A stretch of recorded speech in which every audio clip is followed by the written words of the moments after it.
We're going to continue our story of the third day's attack at Gettysburg, July 3rd of 1863, the attack known as Pickett's Charge.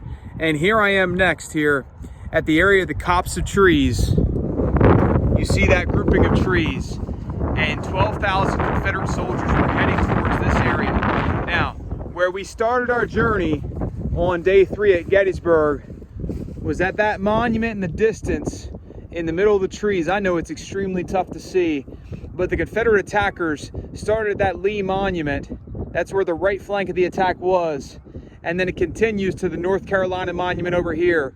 But 12,000 men came from that tree line and they crossed the field. They crossed in just a hailstorm of cannon fire.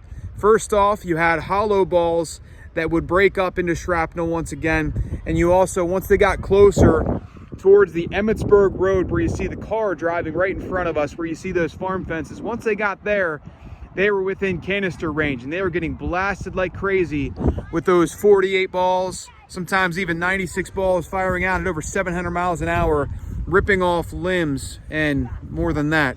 But once they got into this field in front of us, you could see the Union had all these rocks built up. And so even though they couldn't really dig in and trench because of especially the limestone in the soil, they at least piled up rocks in front of them and had some good defense. So they got below the rocks here and just propped up their rifles on top, and they were able to pick off Confederates as they went. There were only maybe as many as 80 or so Confederates that actually made it up to these rocks.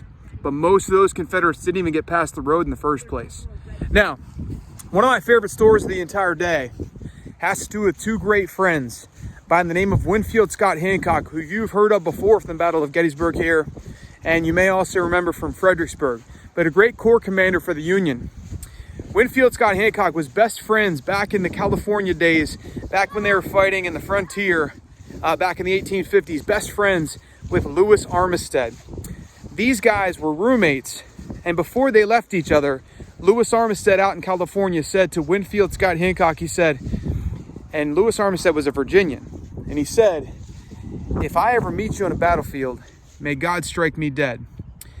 Winfield Scott Hancock was part of the Union defending this territory right here.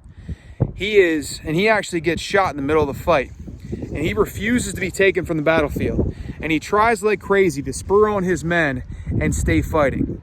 Now, once he starts losing some blood, he's forced off the field. They take him back to a medic tent. But yet, the person that's fighting against him, attacking him on this day, was his best friend, Lewis Armistead. So this attack on Pickett's Charge is the story of best friends attacking one another. And Lewis Armistead actually gets his wish, gets that thing that he said back before the war, that may God strike him dead if he ever fires against his friend in battle.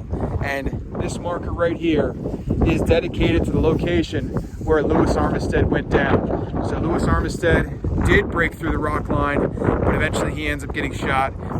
He didn't die immediately on the field. He's taken away from the field, but he succumbs from his wounds later. Now, one more thing to see out here at the Gettysburg battlefield is the high watermark monument, and that's at that area of the copse of trees.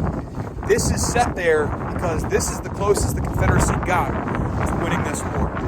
They had won battle after battle after battle, and Lee was dedicated to trying to make this the end, to finish it right here, right now. And they were riding extremely high. Now, Lee tries this one final attack. He thinks maybe the Union is weak in the center. They seem to be strong on the flanks on day 2. So on day 3, he tries to attack the center of the Union line. It doesn't work out.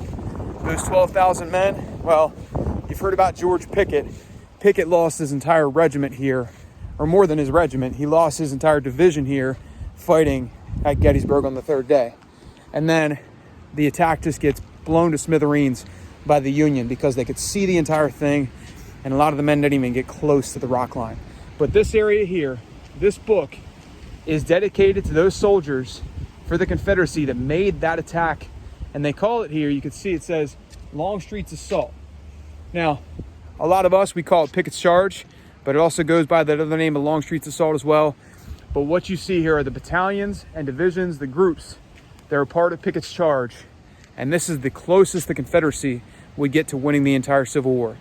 After this, there's still almost 2 more years of fighting, but this is the high tide mark for the Confederacy. They're never going to get this close to being the victor in the entire war ever again.